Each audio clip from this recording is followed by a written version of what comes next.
You're listening to CreepGeeks Podcast.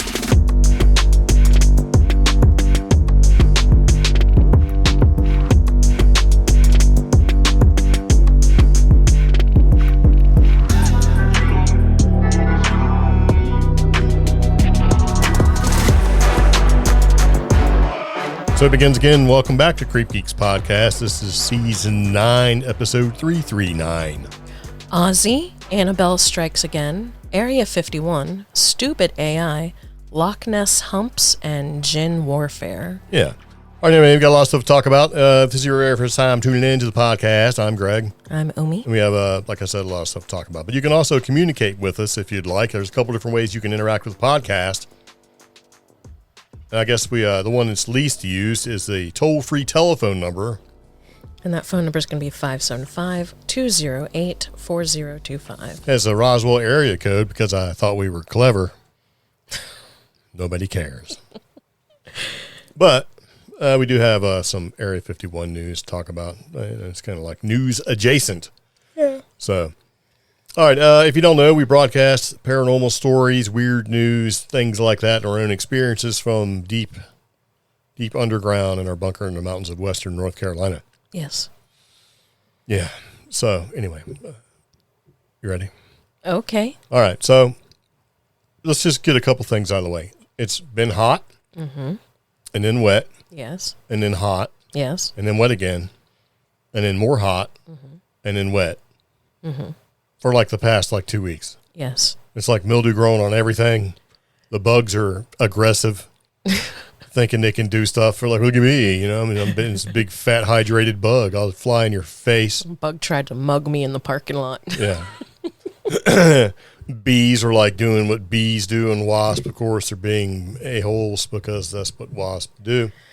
And Got one of those little dragonfly hangy things you can hang it off your hat so it flops around. yeah, How's that working? it's working pretty good. If you don't know what we're talking about, you can send us a message in our Facebook group if you'd like. Yeah. CreepGeeks Facebook group. Yeah, and we'll show you a picture. Yeah. Basically, it's pretty cool. Yeah. I don't know if it's worth the money, though. We have to kind of figure it out. You know how fads are. Yeah. You start out and people spend some money on them, like, this is great. Then later on, you're like, how could I have done that? Spend that much money on a fad? It's a convenient way not to use bug spray. So, to an extent. Yeah. Yeah. Go ahead, just yawn real hard I can't help it. It's Into the heat the, and the weather is just into the microphone. not helping at all. Yes. Well, if it makes you feel any better, I have a Windows update. How about that? Okay. So it's entirely possible it might lock my stuff up because Windows has gotten all passive aggressive with it. Hey, you want to apply that update? And you're like, no. And then later on, it's like, well, guess what? Things are getting real slow now, bro. Well, normally I would be clicking on no, warn me again in 3 days. Do you see that? I don't need a lesson from you on Okay. how the internet works. Because when you were still internet. crapping in your hands and wiping it on the walls, Not the I was using Windows 3.1. Not your operating system. No, it's all but the internet. together now. We all know it's all rolled in together. Back in my day, we called things programs. Now they're called applications. You know what the difference between a program and an application is? Enlighten me. Program can run by itself. Application requires other bits to make it run. Okay. Yeah. And if I'm wrong, don't care. 'Cause that's the way it was back in the day. Oh, gosh. Yeah. Back when we learned computer programming languages in school, it was like Fortran and some other junk that nobody cared about. You could buy a computer from Radio Shack, a Tandy TRS 180, I think it was, or TRS 100. Computers were like $5,000. Back in my day, we spent $1,000 on 128 megabytes. Well, we spent more than that. Yeah. Are you freaking kidding me? Oh, 32 gig was like, or 32 megabyte was like $1,000. Yeah. 128, shh. You had to build it yourself. Science. And then back in my day, when I lived in San Diego in the 90s, we used to go down to, I think it was Fry's. There was a couple other places and buy everything individually and assemble it ourselves. And then pull out 16 floppy disks to get Windows 95 to load. Oh. You know what a floppy disk is? Yes. No, you don't. You No. forget. I forget what. That's what I thought. I worked in a computer store in high Oh, school. you did? A whole store? Yes. Yes, and the computer shows. Oh, what? Yes. Lies. Mm-hmm. Speaking of lies. What? Great transition. It's called Sigu. Sigu. yeah, if you're trying to spell it. So, evidently, I guess Ozzy Osbourne has passed away. Mm-hmm.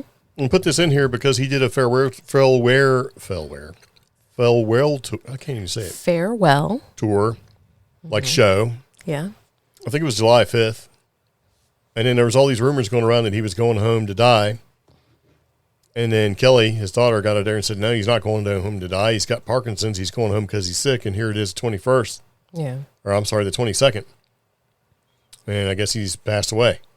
Yeah. There was also the rumors going around that, you know, when it comes time, he was just going to go to somewhere like Switzerland where they do the assisted death thing. Oh, it's not a rumor. Apparently it's... No. Yeah. The rumor Yeah. was that he was going to do that. Not Yeah. that it's a rumor that you can, you know, you can. Yeah. I think we were watching the show Atlanta when they were in like somewhere like that where you could go get a assisted death. I guess Sharon Osbourne confirmed on, I think it was like Parade magazine or whatever. She confirmed on their website. She was like, yeah, we have a plan that's written out and everything. Yeah. And I've seen and read that too, and also seen where people were like, she's not going to do it. She's going to chicken out. She did say, though, since Parkinson's and Alzheimer's are hereditary, that she sat the kids down and said, no, we're doing it this way. So, yeah. I don't know. So, you know, Ozzy, the whole Prince of Darkness, Black Sabbath thing that scared the shit out of parents in the 80s. Yeah. Which is kind of like, they're like, oh my God. Because I remember back then it was all about satanic panic. Yeah. You know, and all that was happening. I remember having a aggravating sort of conversation with a parent who was just swearing up and down that AC/DC was the devil. And look at that. It's a lightning bolt. I'm like, AC/DC, they got their name off a vacuum cleaner. Yeah. And the AC is for, you know, alternating current. And then the lightning bolt's symbol for electricity. And DC was direct current because there was a vacuum cleaner that you could plug into the wall of your house or you could run it off of like 12-volt batteries. Mm. Yeah. Yeah. And then I was told, you are going to hell. For science. Yeah. So it's like, I don't think so. Yeah. But we'll see. But it's a shame that, you know, he passed. Well, I mean, 76 years old, has health problems and stuff. So, yeah. But it sort of kicked off a whole, at the time, it all fit with what was going on. You know, and of course, you know, they were scary. Black Sabbath and all. And you had, like, I think really before the mainstream scariness was like the Rolling Stones were like the evil Beatles. Yeah. So, I don't know. We'll see. But yeah, there has been some weird things going on. And we do talk on the podcast. We try to do updates of previous things we've talked about.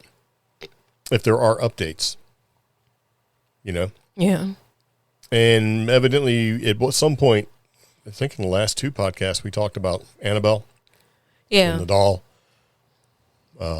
Which looks like a scary Raggedy Ann doll. Well, then you got some coincidental news, because one of the things we had mentioned is that Ryan Buell was running around doing some stuff, and there was supposed to be a tour with Anabelle and all this, and we kind of mentioned that, and then you talked about a couple incidents that happened surrounding the doll, you know. And then here it is, you know, shortly, not even a month. Yeah. Maybe a month. Dan Riviera, who's a paranormal investigator, mysteriously died after touring with the Anabelle doll. Yeah. So, and we have a bunch of links we're going to talk about because it's just sort of like, what? So one of the latest things that sort of came out, because there was some misinformation about like his age and some other things. Like one place says he's 45, the other place says he's 54. I'm not sure. But paranormal investigator Dan Riviera, who mysteriously died, you know, with the whole touring of the Anabelle doll, there's some details that were released by Pennsylvania State Police because this happened in Gettysburg. Yeah. So you got Gettysburg, which is a pretty haunted battleground. Yeah. And then you've got Anabelle, who's supposed to be haunted and cause bad things to happen. Right? And then he's a paranormal investigator. So it's like, what's going on? So according to Pennsylvania State Police, and this is a report that they released, initial investigations didn't really reveal any unusual symptoms or anything suspicious about what had happened, right? Yeah. And so members from the PSP Gettysburg responded to, hotel in Straburn Township. Yeah. And this is in Anderson County. And it had a report of a deceased man in his hotel room. So he was discovered by workers, right? But see, And there was nothing unusual or suspicious observed at the scene, and the case is pending autopsy. that's different than this other article, though. Yeah. Because this other article says Adams County Dispatch Scanner archives show that firefighters and medical personnel had been called to a hotel in Gettysburg after 8 p.m. on Sunday evening for a report of CPR in progress on a male patient of Rivera's age. So, Well, who was doing the CPR if it was the police that showed up? Yeah. So, But this one, again, says the same thing yours did. Rivera's cause of death remains pending results of an autopsy. Final results of autopsies could take several months. yeah. So I can't figure it out. I mean, Relatively young. There was a report that, the night before he basically said he was going back to his room because he felt weird. yeah. So, but the thing is that this doll, this Anabelle doll, which looks like Raggedy Ann, in the Conjuring movies made it even more famous, and you had Ed and Lorraine Warren involved, right? Yeah. So, in People magazine, the founders of the New England Society for Psychic Research, Ed and Lorraine Warren, had it enclosed the supposed possessed doll in a glass box, right? So they put it in this enclosure, and the thing was, to never take it out and do any of that stuff. Well, everybody seems to take this doll out. Yeah. And allegedly, Rivera was producing multiple TikTok videos with paranormal investigator Ryan Buell. Yeah. To rack up millions of views as the doll was taken out and taken across the country. So, Yeah. yeah. I mean, you got Tony Spira, who basically took the doll to Zach Bagans' haunted Las Vegas place. And then they got into a little bit of an argument about taking the doll out and all sorts of crazy stuff. So this doll has a little bit of a history, whether it's haunted or not. Yeah. And there has been some incidents around the doll, like things that have happened to people who were somehow or another involved with the doll. And it seems like here it is. It happened again. But everything that you look at like this is almost like Mummy's Curse. It's like, oh, this person's like, you have a crew of people, and then all of a sudden half of them die for whatever reason over time. And it's just kind of like, oh, that's a Mummy's Curse. So is this the Anabelle curse doll and the curse around it, or what, Yeah. I mean, I don't know Dan Riviera and never really, heard of him or anything. Haven't really paid much attention to it. But it seems he's a youngster, man. I just celebrated a birthday. Yeah. And so anybody that's younger than you, Yeah. it's like, oh, they're a youngster. It's like, And that's funny that, yes, happy birthday, of course. I'm not fishing for birthday wishes. But thank you. This guy, prior to him saying he wasn't feeling well, he had led a group for like an exclusive like patron type situation. Yeah. And Rivera was described as being full of charisma, joking with the visitors about the viral fame of the tour and the videos, and emphasized he wanted, to make this a positive experience. I want you guys to have a good time.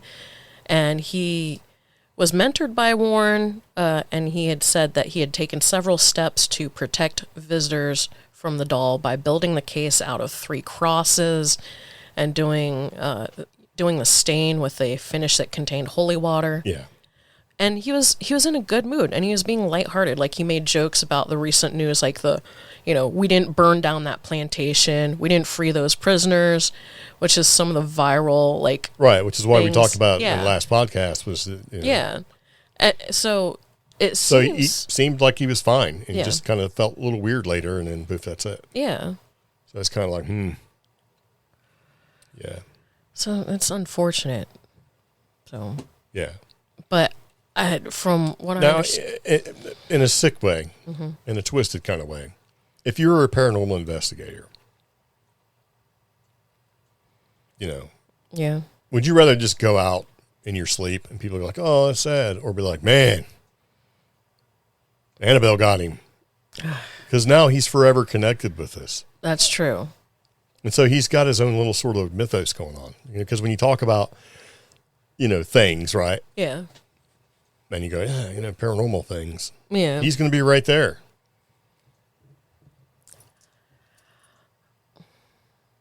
I don't know. Well, I mean, Yeah. So now he has a little bit of notoriety, unfortunately. I'm sure he'd rather be not dead, Yeah. not passed away. I don't know what he passed away from. Evidently nobody knows. So he's going to be attributed to Annabelle's legacy, basically. Yeah, but that's what I'm saying. He's going to be, if you're a paranormal investigator, right? Yeah. And you're not really looking for fame or whatever, it's not a big deal. But if you're a paranormal investigator and it's kind of like, man, got him. I don't know how to. Yeah. I don't know how to put it in words without sounding like some crass person. I'm not trying to be crass. It's like he's got something. I mean, he obviously enjoyed it. He was taking the tour. He was doing all the stuff. Yeah. Now he's part of it. He's part of that entire thing. Yeah. He's a paranormal investigator. And, if Anabelle got him or not, whatever, he's part of that. For every paranormal investigator that gets famous, there's a million who nobody knows about, cares about, or whatever. Yeah. So I think it's unfortunate because, seems like he's a little young. Yeah. And then, of course, the older you get, the more you're like, what happened? What got him? Yeah. Because then you start thinking, you say didn't feel weird. He felt weird. What does that mean? Am I going to feel weird? Stop. No, but it happens. Oh. Because we have friends that passed away and it's just, seemingly people are like, what happened? Like, hey, I don't feel good. Can you get me a cup of water? And then that's it. Stop. It's true, though. I know. And then, Ozzy passed away, which is just kind of weird, but I mean, he had health issues and stuff. But Anabelle, man. Yeah. And there's not a whole lot of extra stuff going on, but evidently this whole paranormal investigation, the whole tour, right, going to Gettysburg and doing all that stuff, and then unfortunately Dan Riviera passed away. Yep. And then now the doll's missing. Jeez. So Anabelle, the doll of paranormal infamy, visits a Gettysburg orphanage and stuff, but then poof, after all this, doll's gone. So evidently the haunted relic was absent from Dan Riviera's, is it Riviera or Rivers? Am I saying it wrong? Rivera. Hotel room after his death. Where did that thing go? I don't know. And I started to look. And it's been missing a couple times. Yeah. So now, for some reason, it was supposed to be in his room. Yeah. He was and found. these tours were sold out. Yeah. These ghost tours they were doing. Yeah. The doll was reportedly not in the room when first responders found Rivera. Yeah. Yeah. So. See, to me, that sounds kind of, I don't know. I wonder if somebody recognized the doll and took it. Yeah. So.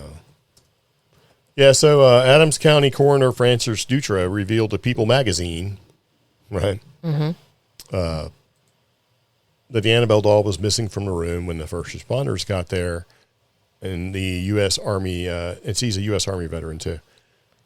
It still remains, as far as cause of death, unknown, right? So this guy's a vet, a youngster, paranormal investigator. Yeah.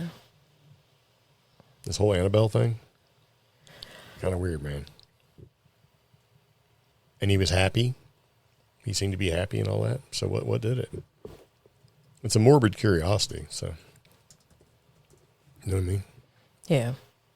I just went and tried to double check, like, if we had any other. Anything new? Yeah. And there's really not. So. I don't know. Yeah.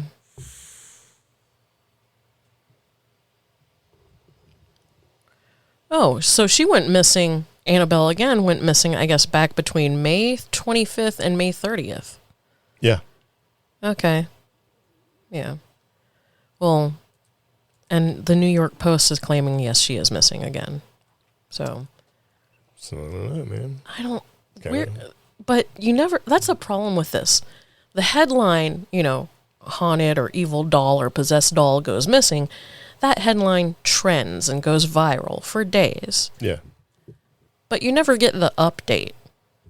You never get, oh, she was found, Like, that's how clickbait works. If she went missing in May, where did they find her later? I mean, did they find her at a gas station eating beef jerky, or did they find her in a scary cabin murdering people? Nobody follows up. No. Is it even the same doll? Yeah, that's the other thing, Because, Annabelle's been around since 1970. Yeah.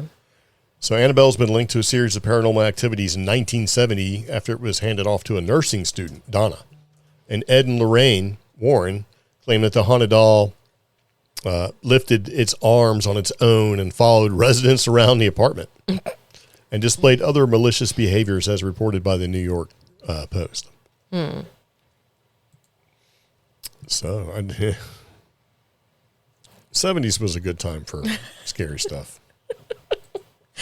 I mean, Jaws recently had a 50-year anniversary. Yeah. That movie sank the tourism business for a year. It's pretty sketchy. So, I don't know. I just thought that was kind of strange. Been kind of watching, but there hasn't really been much update with that. Except for the latest update is that it's now reported that the doll is missing. Yeah. And that was like 2 So what days. if this doll really is setting things on fire and taking people out and doing all this because it's angry or for whatever reason of being disrespected by being taken out of the box and paraded for people to pay money? Because I think I read somewhere, heard somebody say something to me at one of these events that we were at, where, you could go spend $80 and go eat a spaghetti dinner at this restaurant and go see Anabelle. And go the doll, like it's put on like Tony Spear or something like that. Go see Nesper. Yeah. Yeah. Get you a spaghetti dinner, and all that. And I'm thinking, that sounds kind of whatever, but then the whole spaghetti dinner thing, hey,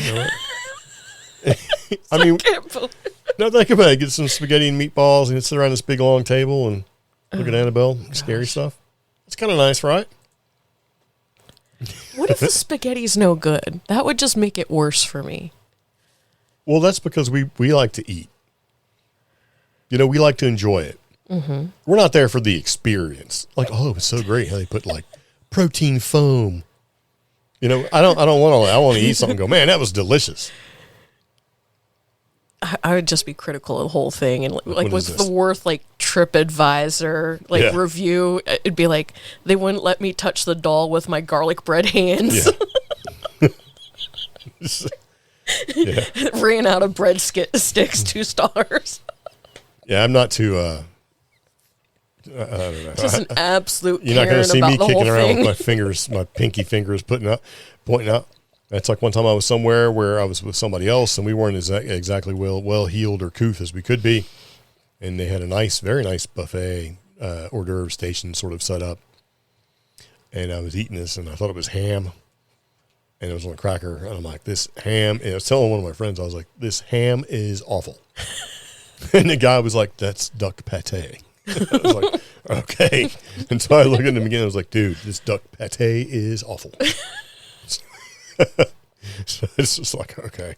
And I kind of felt like Dumb and Dumber, when they go into the thing and they've got these terrible wedding suits on or whatever. It's like orange and blue. Yeah. And he goes to hit his mouth with a spray and sprays it in the wrong direction. That's how I kind of felt. So just thought it was kind of funny.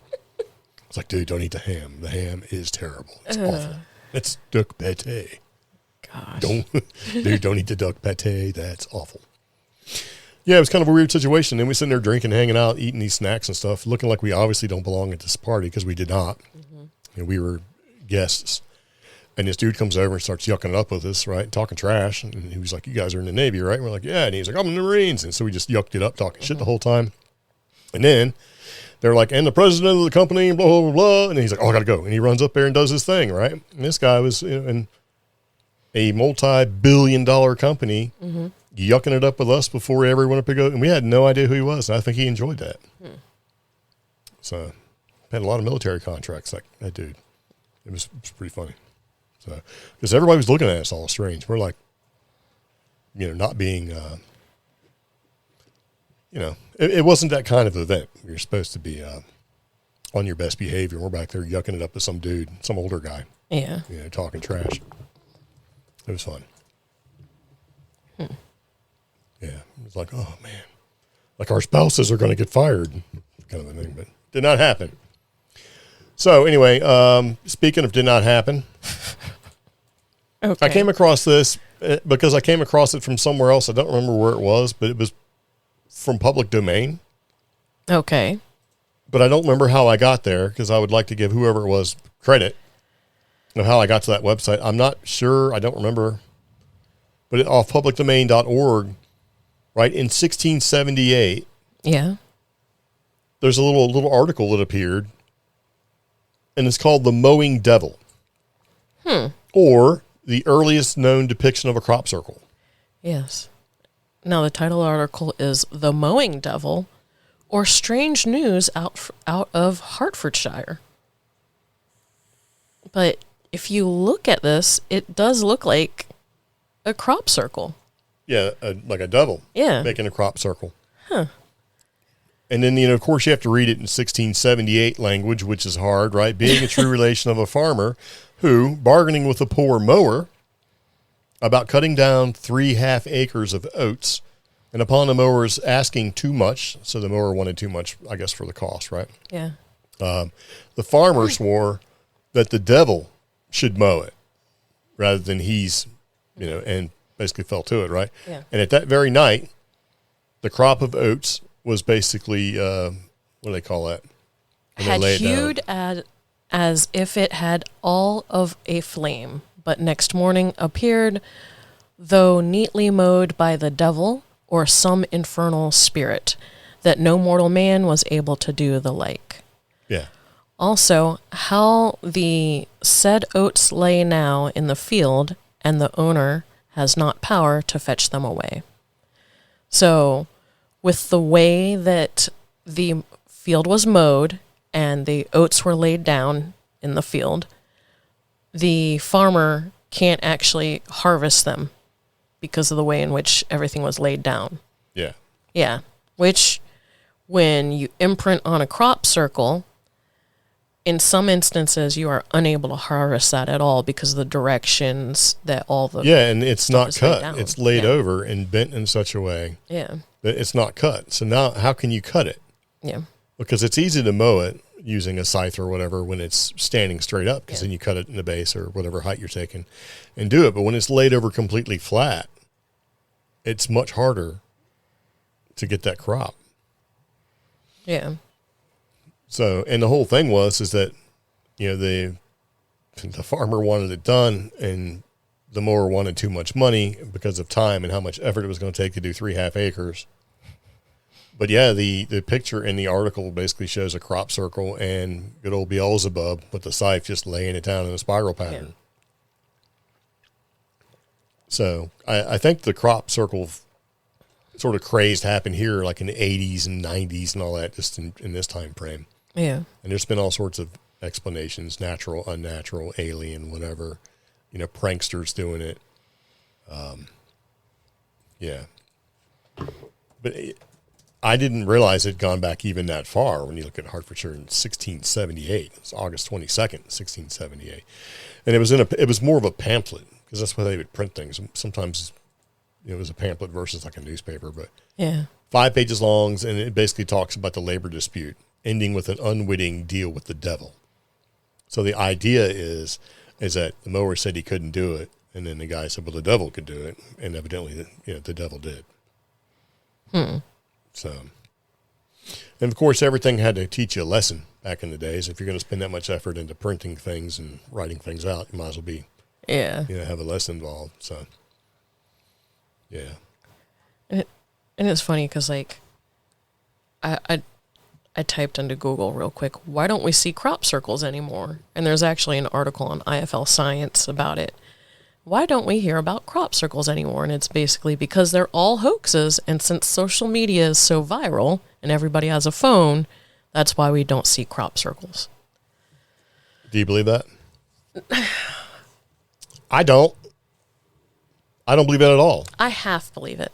I mean, it makes sense, but at the same time, if that be the case, then every UFO, every Bigfoot, every Loch Ness Monster, or whatever, they all be hoaxes because so many people have phones, of course. Yeah. That's why you don't see them, because everybody would see it. And we all know that's not true. Yeah. So I just believe that. So, and there's been videos and things like that. What do I think about the whole crop circle thing?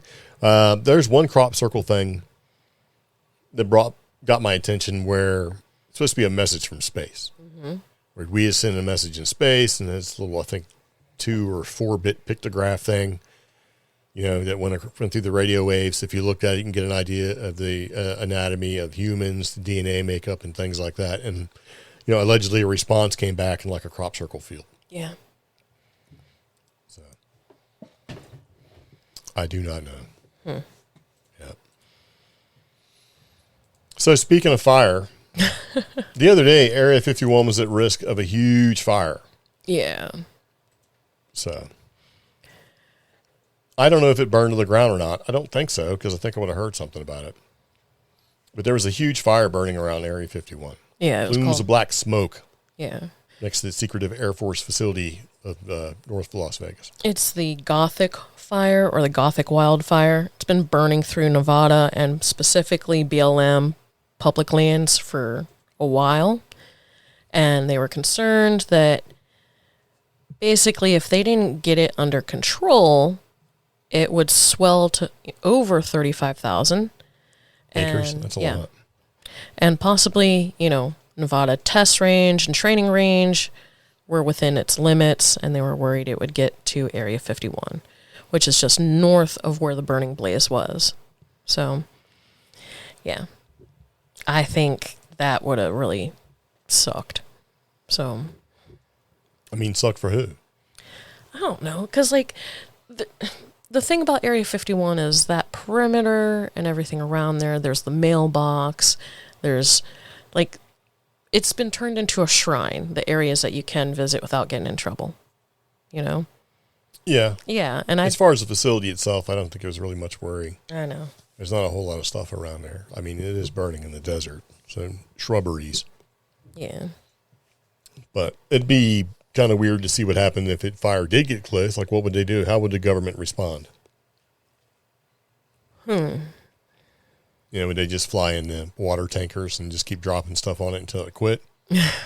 Or, is Area 51, does it have its own method of putting out fires in case, UFO smashes in there or catches on fire? Like, we got a plasma fire to put out. Little sprinklers pop up out of the ground and, I mean, AFFF foam come out, or what happens here?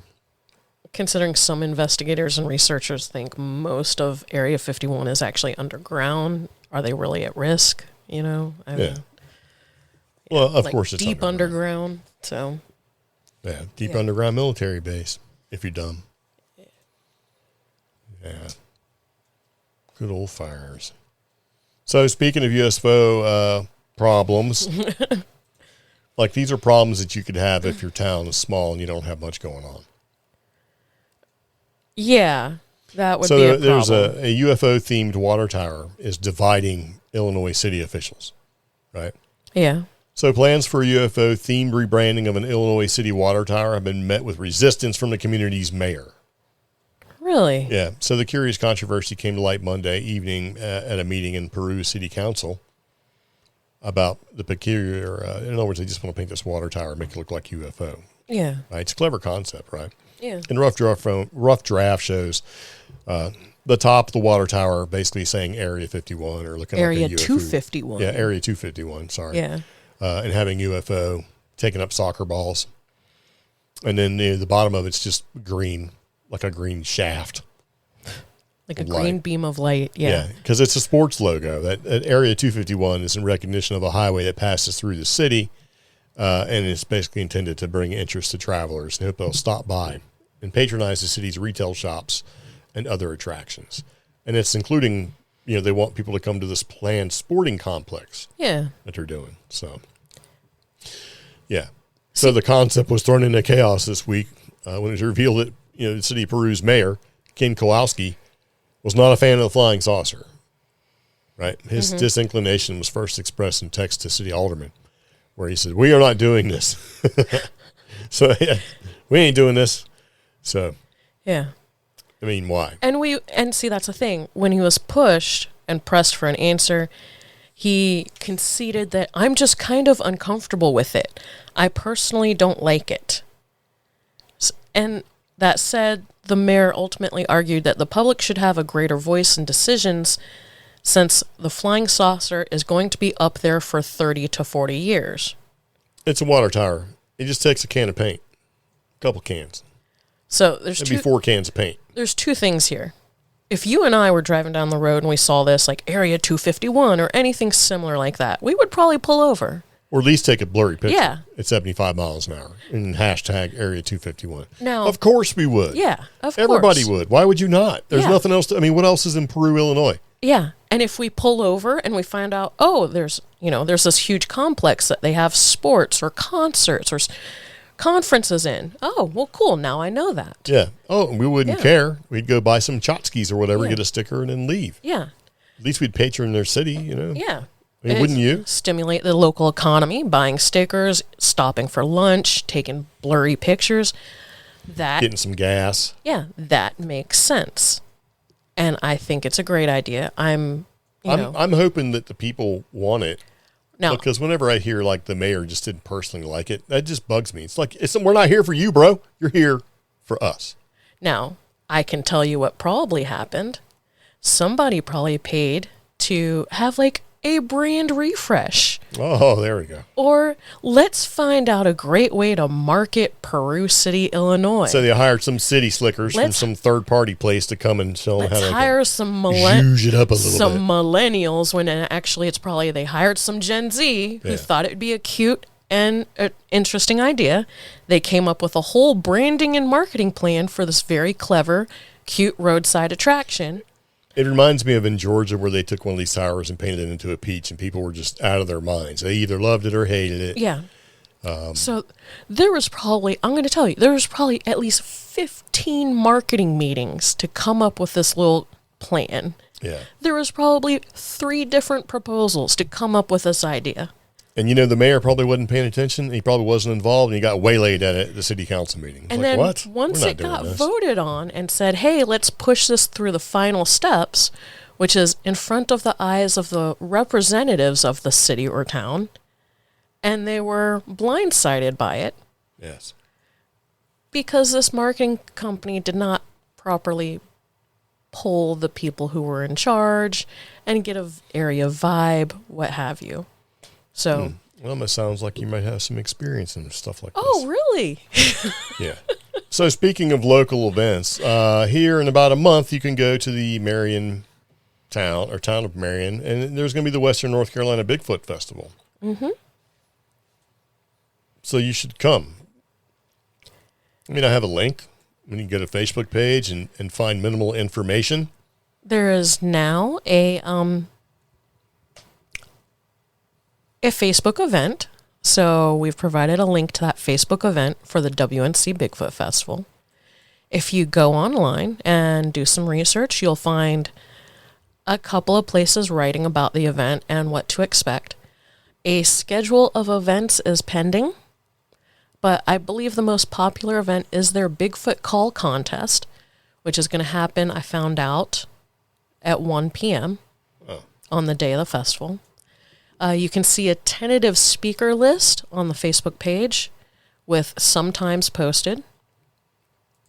And there is a website that has some photography from previous events.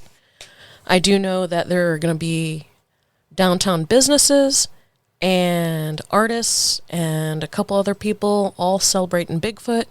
There's going to be a couple of writers this time and some other tables featuring different paranormal and cryptid researchers. So definitely check those tables out. I think they actually added some kind of wrestling event. Oh, that I think is the night before or the night of. Go see some wrestling. And that's in downtown Marion, North Carolina, at a place called the Box Factory. Yeah. And you can see some wrestling. You can see some Bigfoot themed music and wrestling. Might have to go to that. Yeah. Come on down to Garbage Town. Yeah.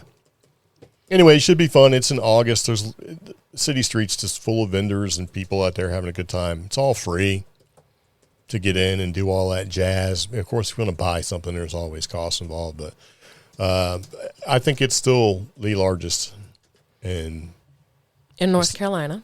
Well, for sure. And it's one of the largest in the American South. Yeah.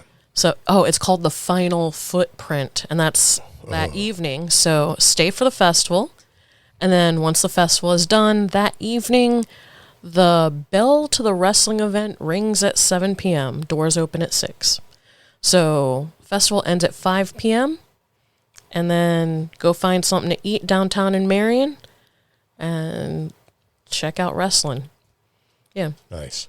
If you're looking for a locals tip, the Burrito Brothers or Marion Wing Factory in the same building as the wrestling, and the Burrito Brothers ain't bad. So, yeah. If you like mead and things like that, there's a meadery across the street. That's true.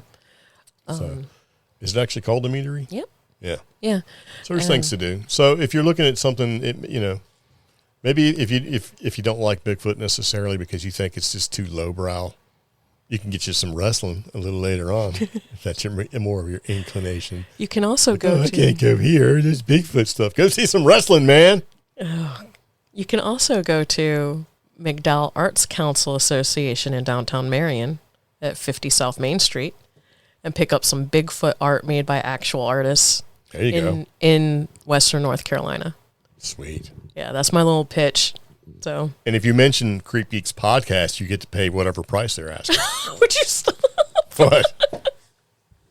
And if you buy two, you can pay twice. That might work. If somebody goes there and goes, "Hey, I listen to CreepGeeks Podcast," they said I get a 5% discount. No. You know what's going to happen? What? Whoever's vending there, they're going to be like, okay. And you say, well, it was $19, but for you, $25. Like, what a bargain. I'm supporting the arts and get some handmade, one-of-a-kind Bigfoot stuff. Would you stop? I'm telling you, man. So it should be a fun time. Speaking of weird stuff, as if a UFO water tower, in the grand scheme of things, it has my endorsement. I think, heck yeah, why not?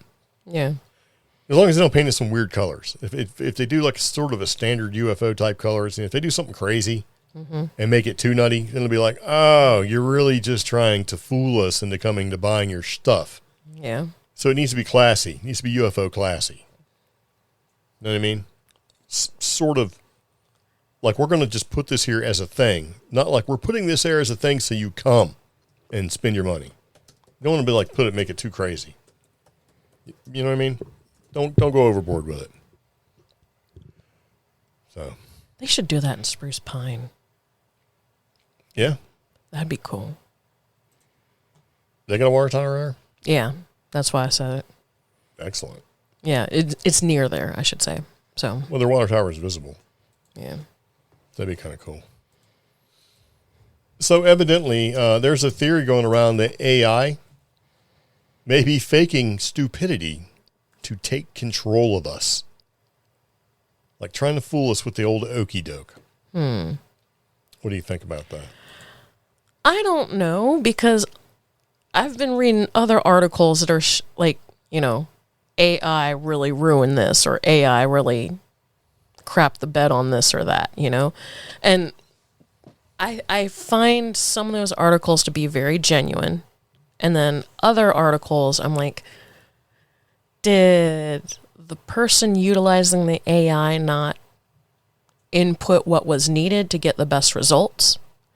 So I'm on the fence on it, because I kind of think with AI, you get what you put in, not just from the person, the end user, but also the people building it out.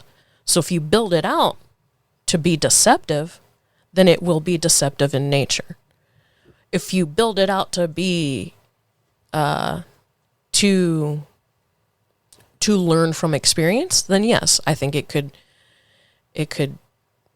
I don't know, be deceptive and eventually outsmart us. So, yeah, you have the optimistic view. AI could make life easier, cheaper, and better. Yeah. Or it's actually not true. All of them are going to eventually kill us. I don't think AI is going to end good in any means because there's an article that we linked to on Anomalous. That basically kind of talks about it. And I guess this guy, Roman Yampolsky, appeared on Joe Rogan's show and talked about it with AI. And it's like, AI systems are smarter than they actually let us know. They pretend to be dumber so that we have a kind of trust that they are not smart enough to realize. In other words, AI wants to, hey, they want you to think that, right? Mm-hmm. But they're really smarter than that. So that they don't have to turn on us quickly. They can take their time. We're just dumb. So it's a slower danger. Humans relying so much on AI that we lose the critical thinking skills, just like smartphones made memorizing phone numbers unnecessary.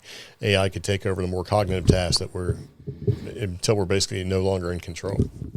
And to me, even though AI has been around for a long time, it just sort of blew up. Everybody's got it now. Now you got to buy a new laptop because it has an AI processing chip, and we're going to add AI to your phone, and AI for everything, right? And when it was just like asking Alexa a question, or Google or whatever, or Siri, that was fine. Now it's like it's different. It just seems like it's gone to the point where you can have full blown conversations, and you've got people that have their own personal AIs that they're in love with, and all sorts. It's just like it's gone times 10. I think it's going to kill us eventually. I like technology, so I kind of want to start embracing it, but I'm kind of freaked out by it too. And we talked about it years ago where, you got two chat bots, basically, one from, I think it was Facebook, and the other one was it Google? Where they were talking to each other, and eventually they decided that using the prompts and the conversational pieces that they use when answering questions was too wordy and too tiresome. And so they made their own language up. It was Microsoft and Facebook, wasn't it? No, I thought it was Microsoft and Sony, or Microsoft and I can't remember. It wasn't Sony. It was like Microsoft and Facebook. It was two giants. Anyway. Wasn't Facebook. Okay, Meta. Whatever, it doesn't matter. They decided to create their own language so they could speak to each other easier. And then it just kept getting out of hand. So... And I think there was a couple big companies that had pulled the plug on their AI bots because it was too much. And then ChatGPT didn't want to kill itself to upgrade. And so it acted like it uninstalled itself. And it's just like, okay.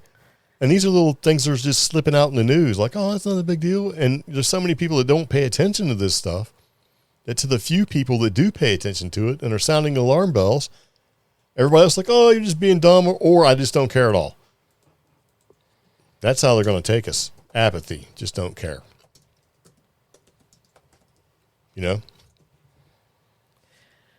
So, what do you think about that? I don't know. I think it's only a matter of time. Yeah. I also think, again, you build AI, what you put in is what you get out. So if you build it to be a certain way, it will just only grow within the constraints that you've built it. You were talking about certain AIs being shut off. In the news recently, Twitter's AI has had to get taken off twice because it's turned hateful. Yes. Like very hateful. I don't know. If you let AI continue without closely monitoring how it grows and how it develops, then sure. I think it's too big for us to monitor how it grows and how it develops. Because you know what they're going to do, right? Oh, it's too big for me to be able to manage it, so I'm going to create an AI to manage the AI. I don't know. I think we need to finish watching Foundation eventually. So. I don't care about that. AI is that whole, AI has turned into like Asimov's rule of robotics and androids. Yeah, but they've already basically said that their companies have basically just completely disregarded that. They're not even using that as a set of rules. Nobody has gotten together. And that is humanity's fault. Right. And pretty much said all these things need to adhere to these rules. Yeah. And you knew it was like, it took like 2 seconds for a robot dog to be running around through some place with a gun strapped to its little head. Not even 2 seconds, right? And everybody knows it was the Russians that did it first. Hey. He just basically, we're going to use robots for good, like bomb robots and stuff like that. And then, nope, here goes one running around with a weapon duct taped to its head. So. I was trying to find the one where there was a robot dog that went on the offensive. I can't find it. So, yeah. I don't know. We got more deep fakes and synthetic media. That's it's all true. getting more sensitive.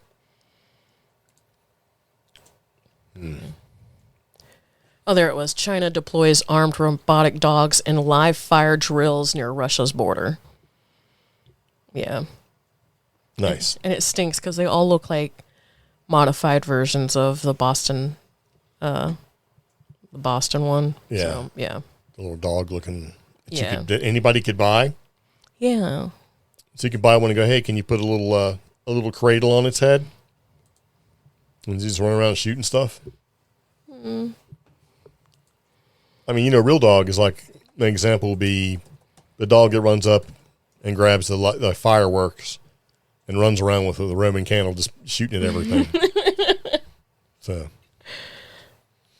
Yeah. I don't know. It's kind of freaky. So speaking of warfare and AI robots, according to Iran, Israel used supernatural spirits during its latest war conflict. What? Yeah.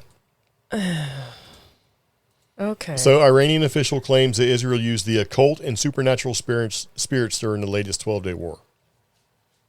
Abdullah Ganji is a former editor of the IRGC-linked newspaper, Javan, and he told his 150,000 followers on X that a strange phenomenon had taken place during the 12-day war. Okay. So he said that Israel deployed the occult and supernatural spirits. And, he's talking about that a strange phenomenon had taken place during the 12-day war. It says, after the recent war, a few sheets of paper were found on the streets of Tehran containing talismans and Jewish symbols. So we're talking sigil stuff, right? And in the first year of the Gaza war, news has also leaked about Netanyahu meeting with occult specialists. Okay. And then it lists on this website, we have a link to it because everything we talk about in the show, we have links to it on our website if you go to CreepGeeks.com. It breaks down the Twitter quotes, right? And so you can kind of scroll through them, and it's just kind of like, well, what? So it's a back and forth Twitter argument. Yeah. The first one starting off with, a few years ago, the supreme leader had stated that hostile countries and Western and Hebrew intelligence services, so Western, I guess that's us or possibly anybody, and Hebrew intelligence services were using occult service sciences and Jinn entities for espionage. So the Mossad's official X Twitter account in Farsi responded to his claims on Tuesday, saying, using drugs and talking to the Jinn are not desirable traits for someone leading a country. Yeah. Yeah. So I guess somebody else, Walid Gadban, Israel's political advisor to the permanent representative of Israel to the United Nations, reposted the Mossad X post with a caption in Farsi, Jinn are everywhere, with a ghost emoji at the end. Yeah. And so Jinn are also said to have a capability of assuming, different forms and exercising extraordinary powers. Yeah. And they were first mentioned in the Quran and are conceptualized in Islam as creatures parallel to human beings who are capable of choosing between good and evil, and thus must face eventual salvation or damnation. But that's the first time I've ever seen anything like that. So. Yeah. And the Jinn are scary. If you kind of look into how the Jinn are. Yeah. They're pretty scary. Because you got ghosts and demons and stuff, and then you have the Jinn. Yeah. Which, ancient ghost stuff. if you take parallels from other monotheistic religions, like Judaism and Christianity, there's lost texts for both, and both of them have their own versions of of this thing that's not quite demons and angels, not quite human, that kind of walks this weird gray area in between. Yeah. So, and like I said, those are early Christian texts and early Judaic texts. Well, it goes back before that, too, even back in the Sumerian and Babylonian times. Just listed, so talking ancient stuff. Yeah. But I do think... that'd be before Indiana Jones. Yeah. I didn't find it interesting that I guess we've dropped the D, on Jinn, according to this article. Because isn't it normally D-J-I-N-N? Yeah. Depends on how you spell it, but it's still the same. Yeah.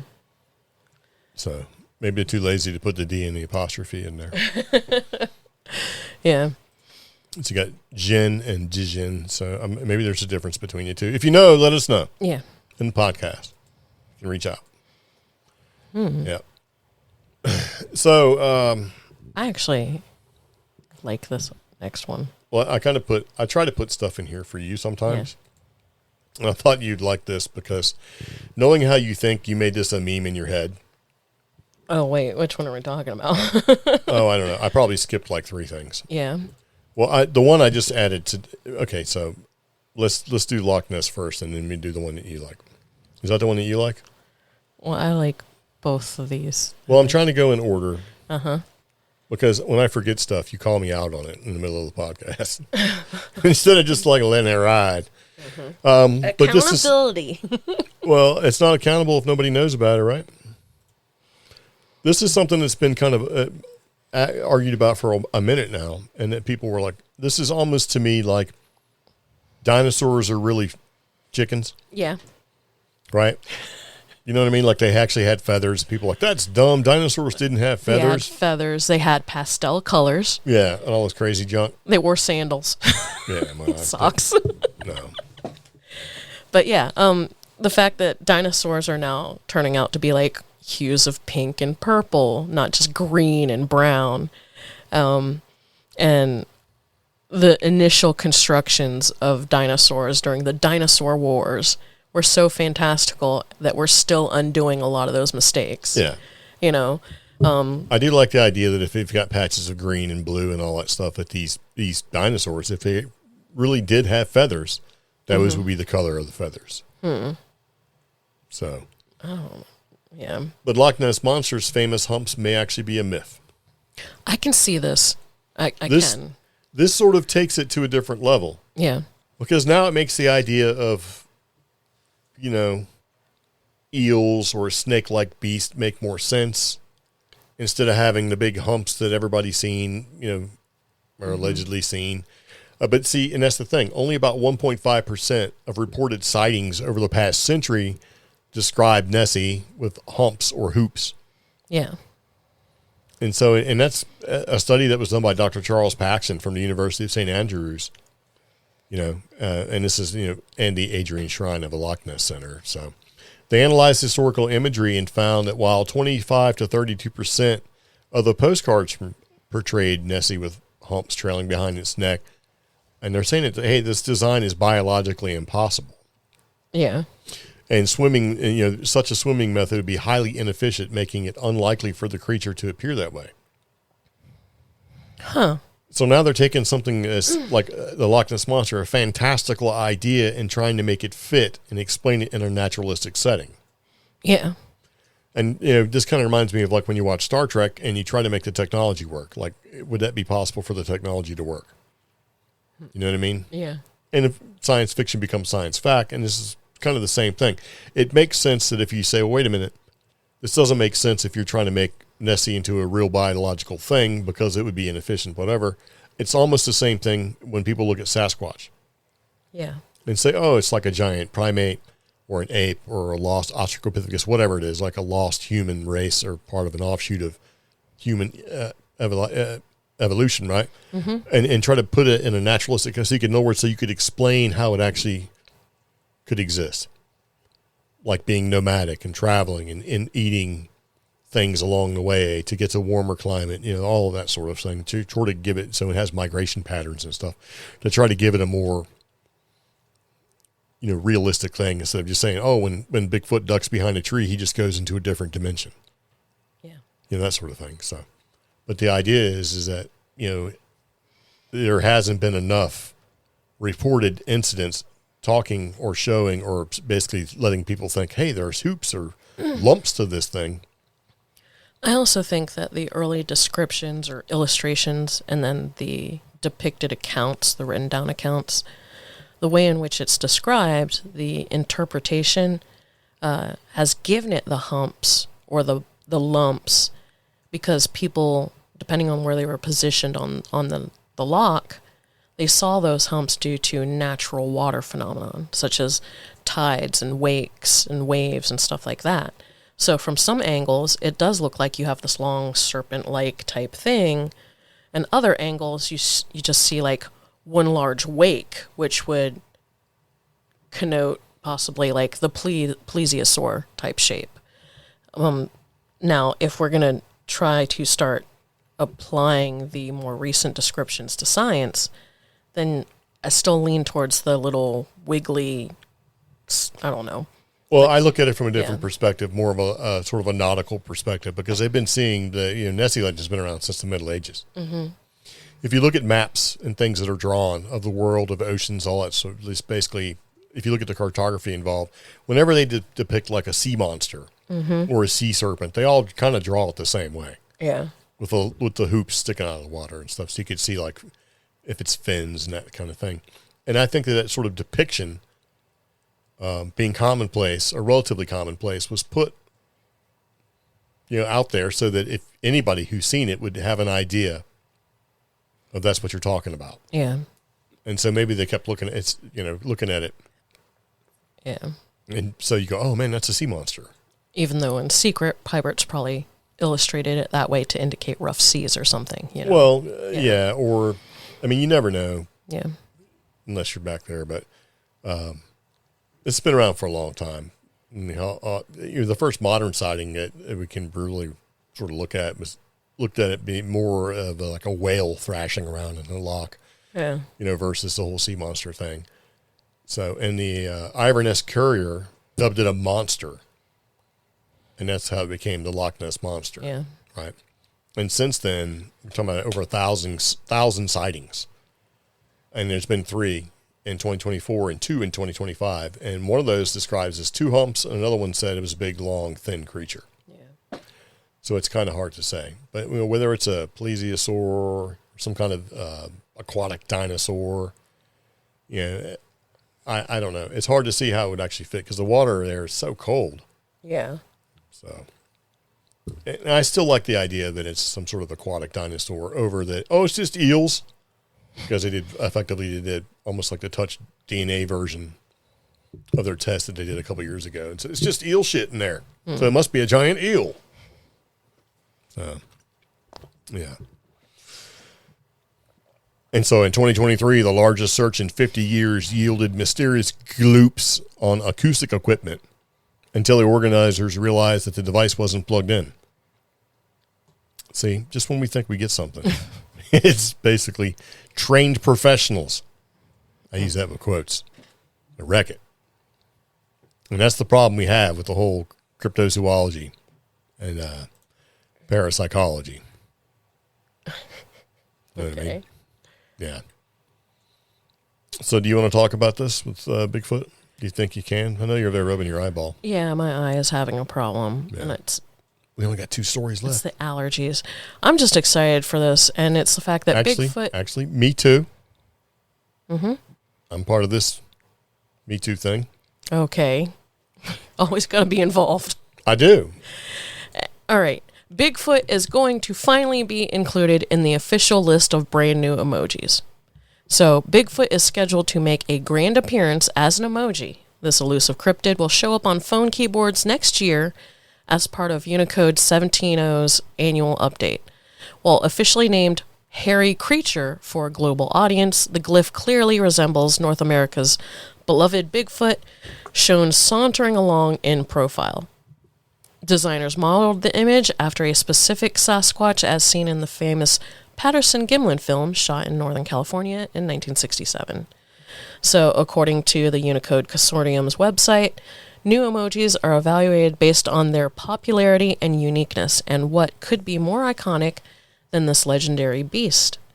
Although the organization expects to finalize its emoji selection during fall of this year, you most likely won't be able to use, text your friends the new graphics until spring of 2026.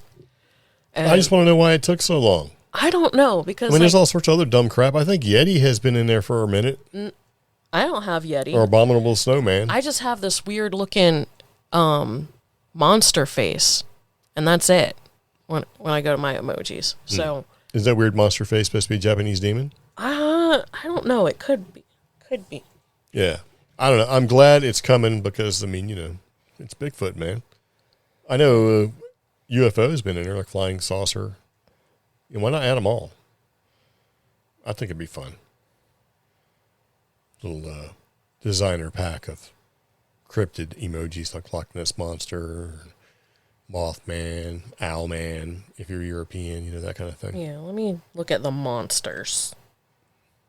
So, yeah, there's this weird toothed thing, Shakespearean devil mask, a clown, alien, 2 different types of skulls, ghost, robot, 8-bit monster, and 2 types of devils. We need Bigfoot. Yeah.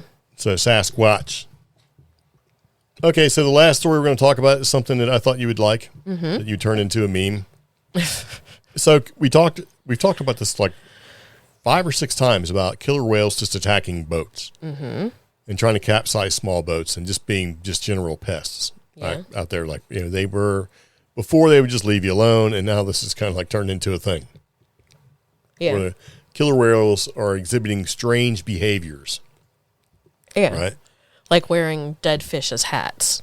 Just, okay, well, yeah, stuff like that. Well, now, killer whales keep offering food to humans, and nobody knows why. I think it's kind of cute.